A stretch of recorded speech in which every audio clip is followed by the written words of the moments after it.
여러분 반갑습니다. 여러분의 멘탈 전도사 천마스입니다. 어느새 아침이 밝아왔네요. 여러분과 함께하는 즐거운 마음으로 하루를 한번 또 시작해 보도록 하겠습니다.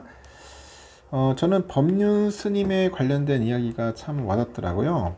인간관계 세 가지만 내려놓으면 편해진다는 그런 이야기를 봤습니다. 뭘 내려놓을까요, 여러분? 첫 번째, 이 사람을 이해하려는 욕심을 내려놓으랍니다.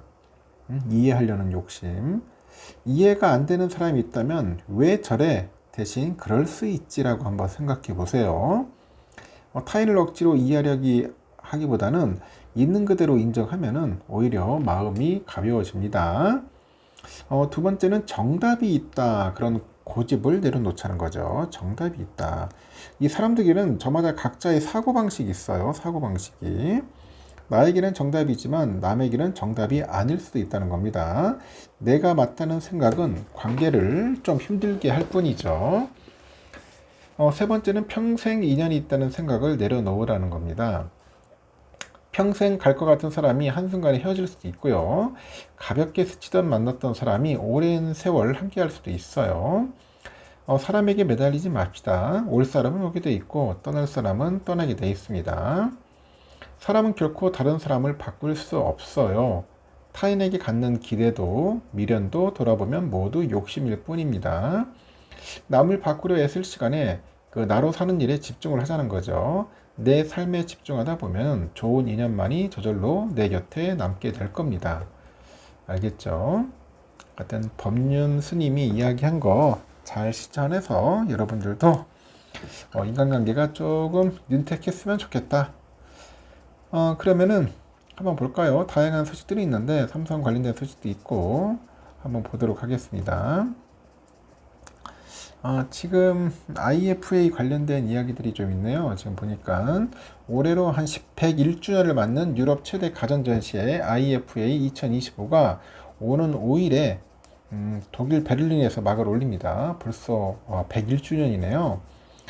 전시 핵심 주제는 예년과 마찬가지로 AI입니다. 인공지능.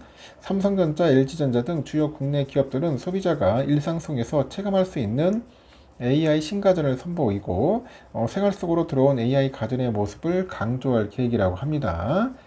TV부터 로봇 청소기까지 글로벌 가전 트렌드를 이끄는 한국과 중국 기업 간의 기술 경쟁도 올해 주요 관전 포인트라고 하죠. 여기에 또 엔비디아 등 반도체 기업과 유통업체들의 참여도 확대하고요. 이렇게 전시회는 전통 가전을 넘어서 다양한 분야로 확장될 것으로 이제 관측이 되는 겁니다. 업계에 따르면은 오는 5일부터 9일까지 독일 베를린에서 열리는 IFA 2025는 전 세계 138개국에서 약 1,800개 기업 및 관련 단체가 참여할 예정이죠.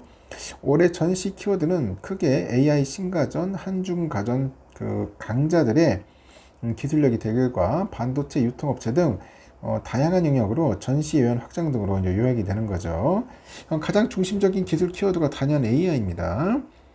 이에 국내 양대 가전회사인 삼성과 LG전자는 각각 AI 홈과 미래 일상을 현실로 AI 가전의 오케스트라를 주제로 전시 공간을 꾸리는데 유럽 시장에 맞춘 다양한 AI 가전을 비롯해서 TV, 로봇 청소기 등 신제품을 공개하죠. 양사는 전시 메인홀에 대형 부스를 배치하고 고객사와 관람객과의 접점도 넓힐 계획입니다. 중국 기업들도 대규모로 이제 참가를 하는데 지난해 이어서 역대 최대 규모로 IF에 참가하는 중국 기업들은 주요 가전 분야에서 기술력을 뽐낼 예정이죠.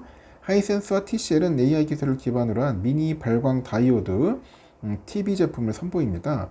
이 로보락하고 에코백스, 드리미 등 로봇 청소기 시장 강자들도 IFA에 출격을 해서 신제품을 이제 선보이는 거죠.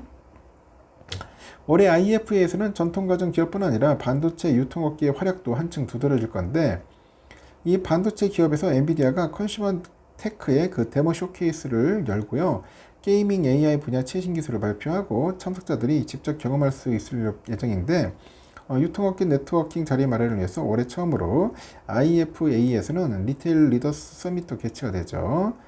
지난해 100주년을 기점으로 해서 IF의 위상이 달라졌고 올해부터는 IFA만이 고유한 색깔을 확립하는 데 집중할 것으로 보입니다. 그리고 현장에서는 기업 간 비즈니스 미팅과 파트너십의 그 논의 자리도 확대될 거라고 언급을 하니까 참고하시면 될 것 같네요.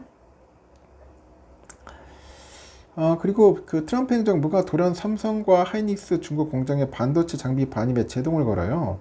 이것 때문에 좀 골 때리더라고 보니까. 그래서 한국 반도체 산업 경쟁력에 먹구름이 좀 들이왔는데, 이 반도체 업계에 따르니까 미국 정부의 이번 조치로 삼성과 하이닉스는 기존 장비 유지 보수가 지연되는 것은 물론이고, 이 공정 미세화 등이 불가능해지면서 신제품 생산 길이 이제 막힙니다. 이로 인해서 향후 투자 기획도 차질을 빚게 되는데, 이 반도체 업계 관계자는 반도체는 3, 4년 후에 시장 변화를 예측해서 미리 투자를 해야 하는데 그럴 수 없는 상황이 됐다고 언급을 하죠. 삼성과 하이닉스의 중국 공장은 두 회사 실적에선 작지 않은 비중을 차지하네요. 삼성은 수십억 달러를 투자를 해서 1, 2 공장을 운영 중인 시안 공장, 여기 낸드 플래시 메모리 생산 기지잖아요. 2014년 가동을 시작한 이 공장은 삼성의 해외 유일 낸드 생산 기지인데 삼성의 전체 낸드 생산량이 약 40%를 차지합니다. 스마트폰, SSD, 데이터 센터 등 전 세계의 저장 장치 수요를 뒷받침하는 핵심 거점이죠. 하이닉스 오시 공장은 D램 생산 기지고 2006년부터 가동을 시작해서 이 공장은 하이닉스 전체 D램 생산량의 40%를 담당하고요. 특히 PC, 서버, 스마트폰 등 시스템 구동용 메모리의 글로벌 공급망에서 차지하는 비중이 절대적입니다. 이렇게 미국 반도체 장비 반입의 규제로 중국 공장의 기존 장비 유지와 보수가 지연될 가능성이 높고, 핵심 장비를 들여올 때마다 미국의 정부의 승인을 받으려면은 장비 수급이 지연되고, 이는 또 생산 효율과 수율을 떨어뜨립니다. 장기적으로 제품 경쟁력도 타격을 입게 되는 거죠. 반도체 산업은 공정 미세화가 경쟁력의 핵심인데 첨단 장비 도입이 어려워지다 보니까 글로벌 경쟁에서도 아시다시피 뒤처질 우려가 있는 겁니다. 이렇게 삼성과 하이닉스는 특히 중국 현지 시장과 이 글로벌 수요 대응을 위해서 수년간 대규모 투자를 이어왔는데 이번 조치로 전략 조정이 불가피하다는 겁니다. 트럼프 정부가 느닷없이 삼성과 하이닉스의 그 중국 사업에 칼을 들이댄 것은 미국 반도체 기업의 이익을 최우선으로 보호함과 동시에 중국 사업에 투자할 역량을 오롯이 미국 공장에 투입하라는 압박인 것 같아요. 앞서 트럼프는 그 반도체 품목 관세의 100%를 예고하면서 미국 내 공장을 짓는 기업에는 면제부를 주겠다 이렇게 밝힌 것과 같은 맥락이죠. 이번 조치는 글로벌 반도체 산업 경쟁 구도의 변화를 초래할 것 같네요. 이 마이크론 등 상대적으로 규제 부담이 덜한 미국 기업들이 글로벌 시장 점유율을 확대하는 기회를 잡을 수 있고, 한국의 반도체 기업들은 중국의 의존도를 줄이고 생산 거점을 국내 또는 미국, 동남아시아 등으로 다변화될 것 같아요. 삼성은 이미 미국 텍사스 테일러 신공장 건설에 속도를 내고 있는데 SK 하이닉스 역시 한국과 미국의 신규 투자를 검토 중입니다.